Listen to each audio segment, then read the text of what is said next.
Hello, my name is Dave Strain. I'm president of APS. It is a systems development company specializing in improving the energy efficiency of HVAC systems. The issue we're going to cover today is relating to reheat coils that are associated with a VAV box.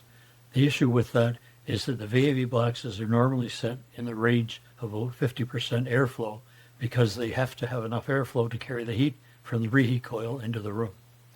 The issue that wastes a lot of energy is that the amount of air required for ventilation purposes is only 25% of the box's volume.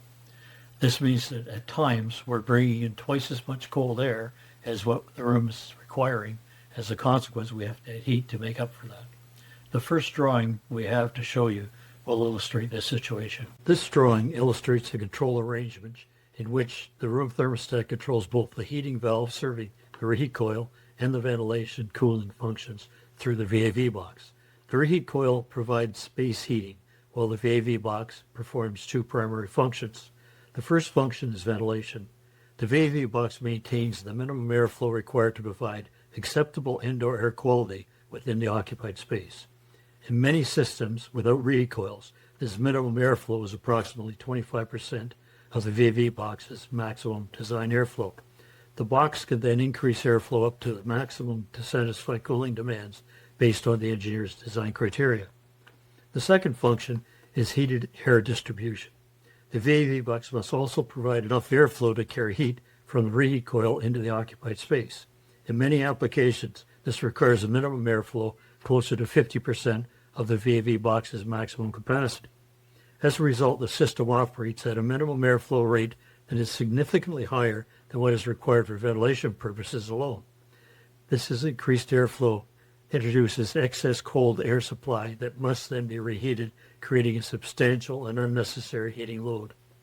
Operating a 50% minimum airflow requirement for heating distribution rather than 25% airflow needed solely for ventilation is extending buildings' heating seasons. Buildings often continue to require heating late into the spring and early in the fall, simply to offset the cooling effect caused by excessive VAV minimum airflow. The next drawing presents a control circuit we use in several buildings to correct discomfort problems and also save them a lot of energy. They work very well, and you should, if you do apply this, have an air balancer balance the building properly to the altered minimum airflow settings. This drawing illustrates a control arrangement in which the thermostat continues to control the VAV box for cooling while also controlling the reheat valve for heating. The VAV box also maintains a minimum airflow of approximately 25% to satisfy ventilation code requirements for fresh air.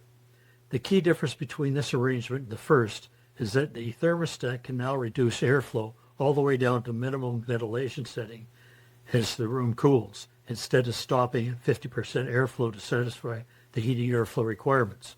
The system first reduces airflow to the 25% minimum fresh air level. If the room thermostat senses that the room temperature continues to fall while operating at minimum airflow, the thermostat signal then opens the reheat valve and through the reversing relay and high selector causes the VAV box to gradually increase airflow from the 25% minimum back toward the 50%. Restoring the original design heating airflow capacity of the system. However, if the temperature controller determines that the hot water is unavailable to the reheat coil, it blocks the main air signal to the reversing relay. Under this condition, when the room temperature drops, the thermostat maintains the VAV box at the 25% minimum ventilation airflow rather than increasing airflow toward 50%.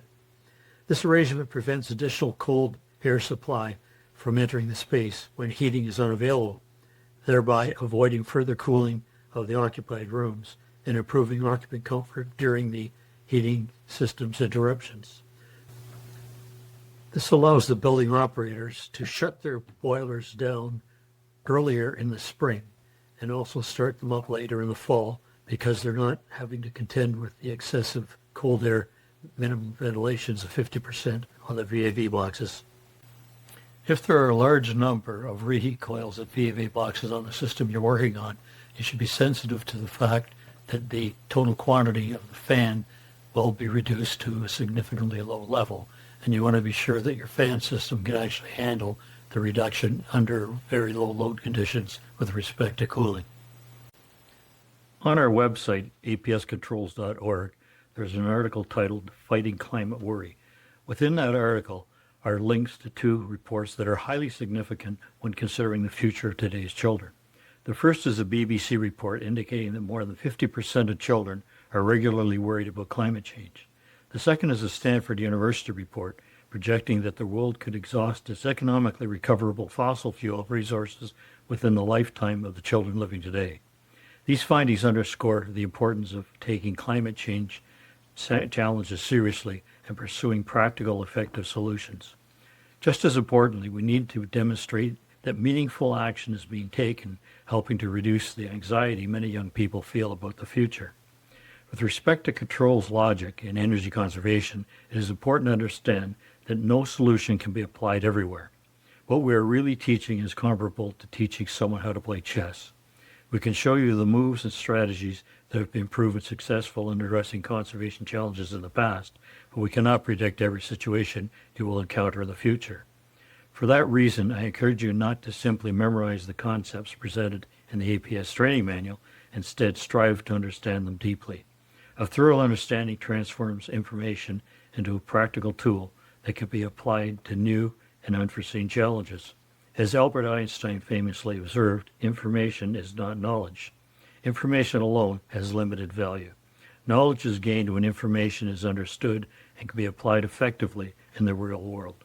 Thank you very much for your efforts with respect to climate change, and I believe that collectively, with everybody trying, we can make a major impact on the threat to the children's future.